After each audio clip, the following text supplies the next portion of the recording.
Job, chapter 40 and 41.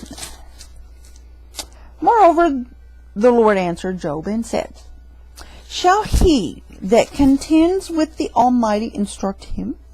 He that reproves God, let him answer it. Then Job answered the Lord and said, Behold, I am vile. What shall I answer you? I will lay my hand upon my mouth. Once have I spoken, but I will not answer. Yes, twice, but I will proceed no further. Then answered the Lord unto Job out of the whirlwind, and said, Gird up your loins now like a man. I will demand of thee, and declare thou unto me. Will you also disannul my judgment? Will you condemn me, that you may be righteous?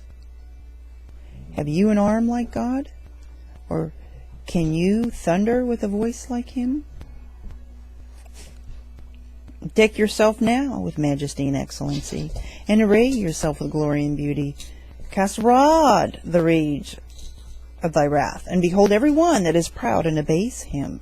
Look on every one that is proud, and bring him low, and tread down the wicked in their place. Hide them in the dust together, and bind their faces in secret. Then will I also confess unto thee that thine own right hand can save thee. Behold now, Behemoth, which I made with thee, he eats grass as an ox.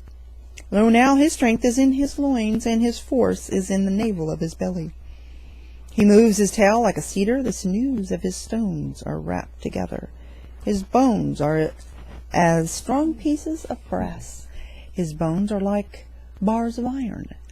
He is the chief of the ways of God. He that made him can make his sword to approach unto him.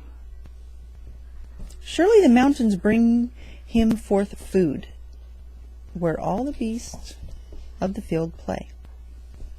He lies under the shady trees in the covert of the reed and fens. The shady trees cover him with their shadow. The willows of the brook compass him about. Behold, he drinks up a river, and hastes not. He trusts that he can draw up Jordan into his mouth. He takes it with his eyes. His nose pierces through snares. Chapter 41. Can you draw out Leviathan with a hook, or his tongue with a cord which you let down?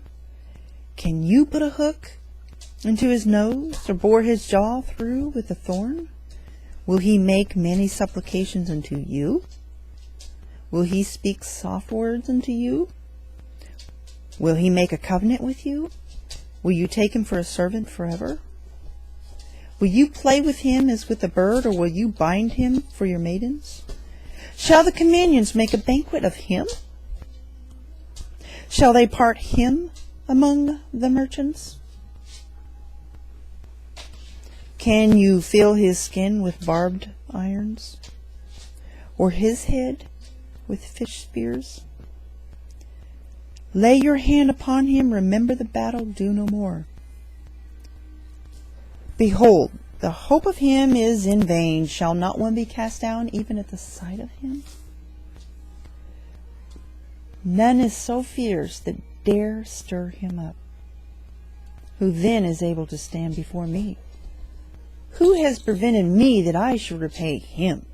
Whatsoever is under the whole heaven is mine. I will not conceal his parts, nor his power, nor his comely proportion. Who can discover the face of his garment? Who can come to him with his double bridle? Who can open the doors of his face? His teeth are terrible round about. His scales are his pride, shut up together as with a close seal. One is so near to another that no air can come between them. They are joined one to another. They stick together that they cannot be separated. By his neesings a light doth shine, and his eyes are like eyelids on the morning. Out of his mouth goes burning lamps, and sparks of fire leap out. Out of his nostrils goes smoke, as out of a seething pot or cauldron. His breath kindles coals, and a flame goes out of his mouth. In his neck remains strength, and sorrow is turned into joy before him. The flakes of his flesh are joined together. They are firm in themselves. They cannot be moved. His heart is as firm as a stone, yes, as hard as a piece of the nether millstone. When he raises up himself, the mighty are afraid. By reason of breakings they purify themselves. The sword of him that lays at him cannot hold, the spear, the dart, nor the habergeon, the javelin. He esteems iron as straw, and brass as rotten wood. The arrow cannot make him flee. Sling stones are turned with him into stubble. Darts are counted as stubble. He laughs at the shaking of a spear. Sharp stones are under him. He spreads sharp-pointed things upon the mire. He makes the deep to boil like a pot. He makes the sea like a pot of ointment. He makes a path to shine after him. One would think the deep to be hoary. Upon earth there is not his like.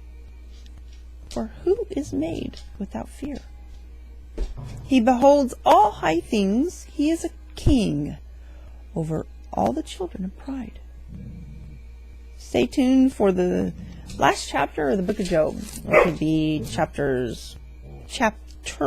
42.